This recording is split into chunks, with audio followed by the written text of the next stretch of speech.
Good morning student. Last class में हमने अध्याय 12 अनुपात एवं समानुपात के संबंध में समानुपात के बारे में अध्ययन किया था। आज की क्लास में हम उससे आगे एक नया टॉपिक के बारे में अध्ययन करेंगे। तो चलिए शुरू करते हैं। आज का जो हमारा टॉपिक है वह है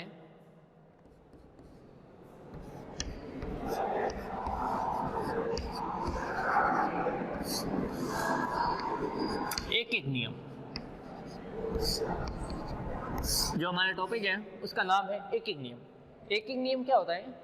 वह विधि जिसमें हम पहले एक इकाई का मान निकालते हैं, उसके बाद जितनी इकाई को बोला जाए उसका मान निकालते हैं, एक एक नियम कहलाता है।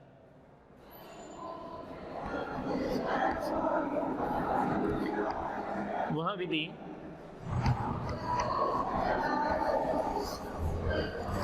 जिसमें हम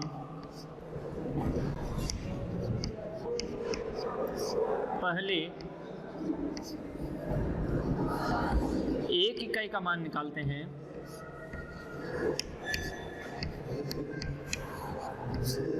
पहले हम एक इकाई का मान निकालते हैं,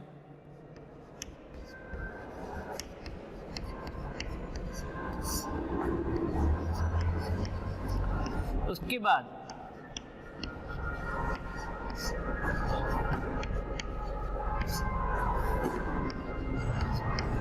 जितनी इकाइयों का कहा जाए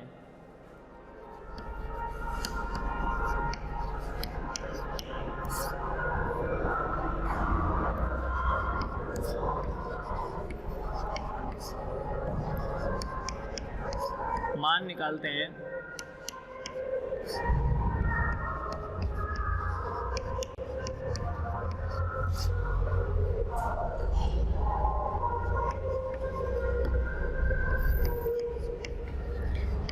एक एक नियम कहलाता है।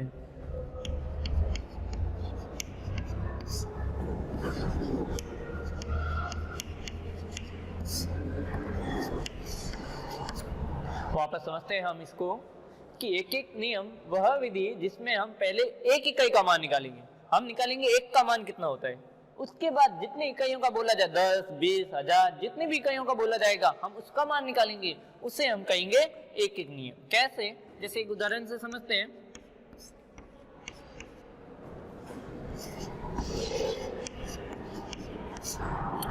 छह कैनों का मूल्य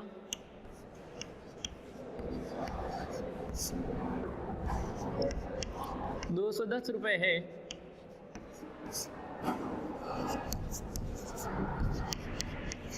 तो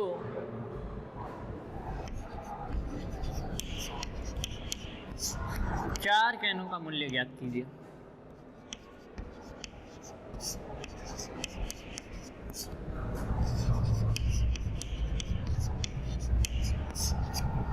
सवाल समझते हैं। सवाल कह रहा है कि 6 कैनों का मूल्य 210 रुपए है, तो 4 कैनों का मूल्य ज्ञात कीजिए। इस तरह के सवाल होंगे तो उसमें हम क्या करेंगे, सबसे पहले हम एक इकाई का मान निकालेंगे। जैसे यहाँ 6 कैन का मूल्य दिया हुआ है तो हम निकालेंगे एक कैन का मूल्य कितना है, और उसके बाद जितनी इकाइयों का बोला जाए उसका निकालेंगे। यानी उसके बाद हमने किसका पूछा है? 4 का, तो उसके बाद हम निकालेंगे 4 इकाइयों का मूल्य कितना होगा, तो वह कहलाएगी एक एक नियम। अब इसको हल करने के लिए 3 विधि 3 स्टेप है। सबसे पहला स्टेप, इसमें हमें पता करना है कि दो राशियां कौन कौन सी हैं। पहला स्टेप हम क्या करेंगे? पहला स्टेप दो राशियों का पता लगाना।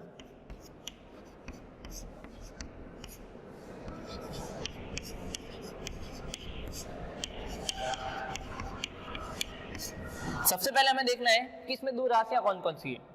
दूसरा स्टेप क्या ज्ञात करना है?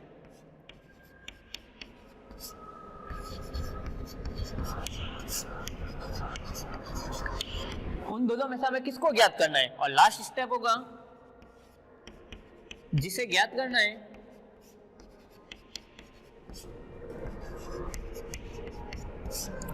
उसे पीछे रखो।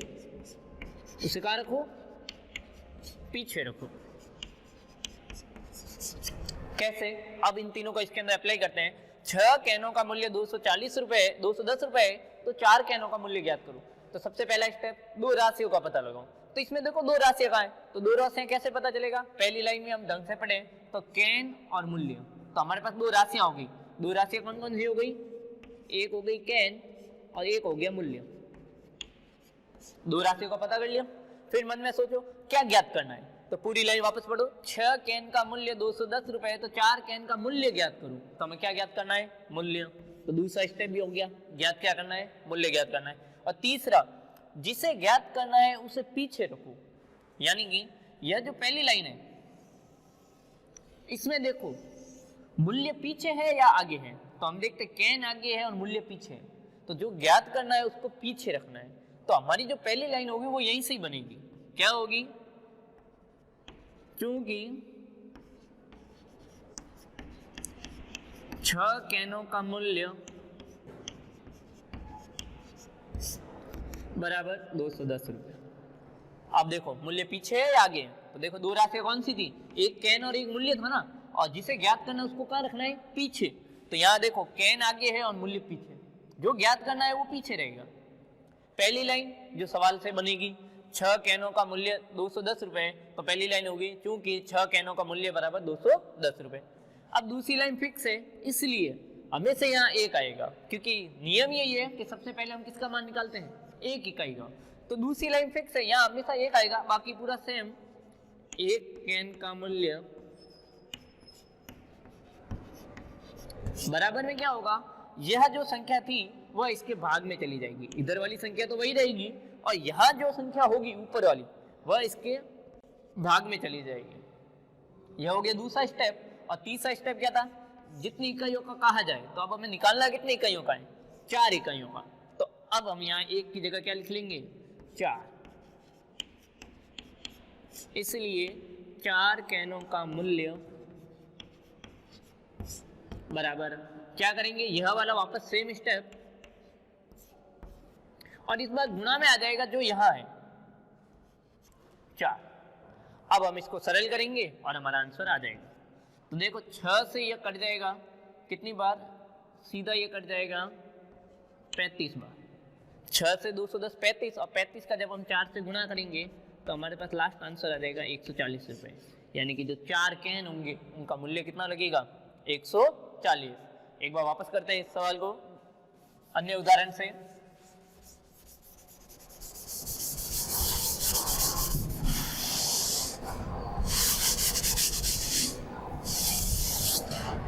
देखते हैं प्रश्न एक और अन्य उदाहरण।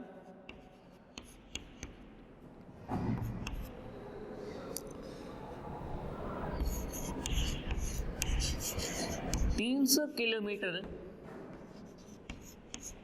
की दूरी तय करने में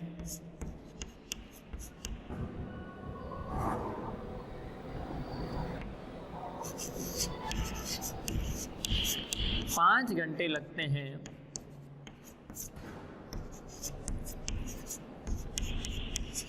तो 500 किमी दूरी तय करने में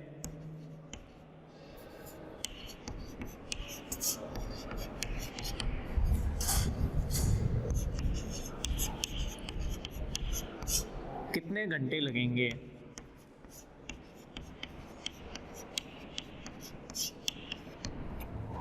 इस सवाल को देखें। सवाल है कि 300 किलोमीटर की दूरी तय करने में 5 घंटे लगते हैं, तो 500 किलोमीटर की दूरी तय करने में कितने घंटे लगेंगे? अब हमें इस सवाल को करना है, तो वही तरीका 3 स्टेप को ध्यान रखना है। पहले दो राशियों का पता लगाओ। तो सवाल को यदि हम ढंग से पढ़े तो इसमें हमारे पास दो राशियां हैं। 300 किलोमीटर की दूरी तय करने में 5 घंटे लगते हैं, यानी दो राशियां कौन सी हो गई? एक किलोमीटर और एक हो गया घंटा। दो राशियां कौन सी हुई? किलोमीटर और एक हो गया घंटा। कि कितना समय लगता है, यानी कि दूरी और समय भी हम मान सकते हैं। अब पूछा गया है क्या ज्ञात करना है, तो 500 किलोमीटर की दूरी तय करने में कितने घंटे लगेंगे। तो अब हमें कितने घंटे लगेंगे, तो हमें क्या ज्ञात करना है? घंटा। दूसरा स्टेप भी क्लियर हो गया। और तीसरा स्टेप जिसको ज्ञात करना है उसे हमें कहाँ रखना है? पीछे रखना है। तो पहली लाइन को ढंग से पढ़ो। 300 किलोमीटर की दूरी तय करने में घंटे लगते हैं 5। क्या इसके अंदर जो घंटा है वो पीछे लिखा हुआ है या आगे लिखा हुआ है? तो हम देखते हैं पीछे ही लिखा हुआ है, तो कोई दिक्कत नहीं आएगी। तो अब हम करेंगे क्योंकि 300 किलोमीटर दूरी तय करने में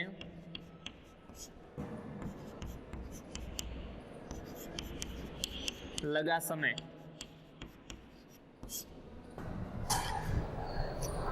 300 किलोमीटर की दूरी तय करने में कितना समय लगा? 5। इसलिए 1 किलोमीटर दूरी तय करने में, या हम 500 की जगह कर लेते हैं 900, लगा समय। अब 1 किलोमीटर की दूरी तय करने में कितना समय लगेगा? तो यहां तो वही आएगा और बट्टे में आ जाएगा जो यहां लिखा है। और तीसरी लाइन, अब हमें कितने किलोमीटर के लिए ज्ञात करना है? तो हमें 900 किलोमीटर के लिए ज्ञात करना है। तो तीसरी लाइन में 900 किलोमीटर।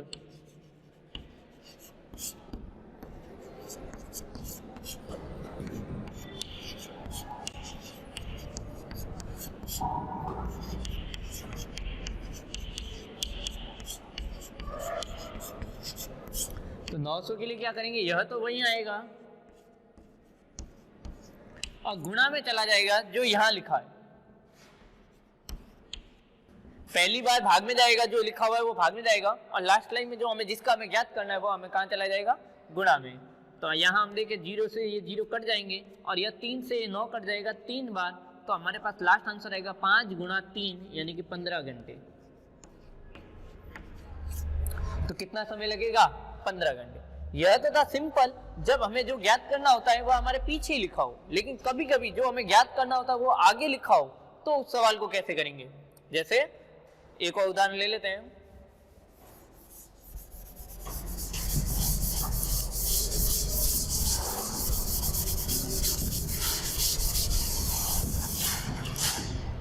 लास्ट उदाहरण,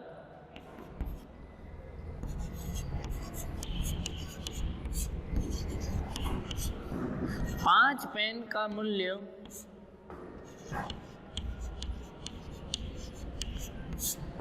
60 रुपए है,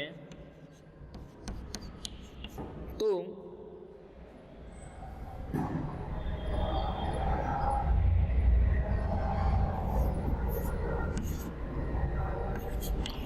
₹96 में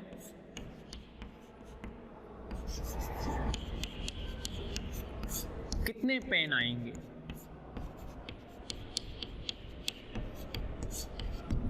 देखें सवाल, 5 पेन का जो मूल्य है वो 60 रुपए है, तो बताइए 96 रुपए में कितने पेन आएंगे? तो यहां हम इस सवाल को देखें तो वही 3 नियम, 3 स्टेप। पहला, 2 राशियों का पता करो। तो इसमें 2 राशियां कौन सी है? तो एक है पेन और एक है रुपए या मूल्य। तो एक हो गया पेन और दूसरा हो गया मूल्य, 2 चीज हो गई। अब दूसरा कि क्या ज्ञात करना है? तो हम देखें 96 रुपए में कितने पेन आएंगे, तो हमें क्या ज्ञात करना है? पेन को ज्ञात करना है। किसको ज्ञात करना है? पेन को। और तीसरा नियम, जिसे ज्ञात करना है उसको कहां रखो? पीछे। तो अब यदि हम पहली लाइन को पढ़ें तो 5 पेन का मूल्य 60 रुपए, तो यहां हम देखें पेन आगे है जबकि रुपए कहां है? पीछे। और हमें चाहिए क्या? पेन पीछे चाहिए। तो जब ऐसी कंडीशन, जब हमें जो चाहिए वो आगे हो और हमें चाहिए पीछे, तो क्या करना? लैंग्वेज को उल्टे पीछे से चालू करना, अर्थात हम उल्टा पढ़ेंगे। 60 रुपए में पेन आते हैं बराबर 5। कैसे पढ़ेंगे? क्योंकि 60 रुपए में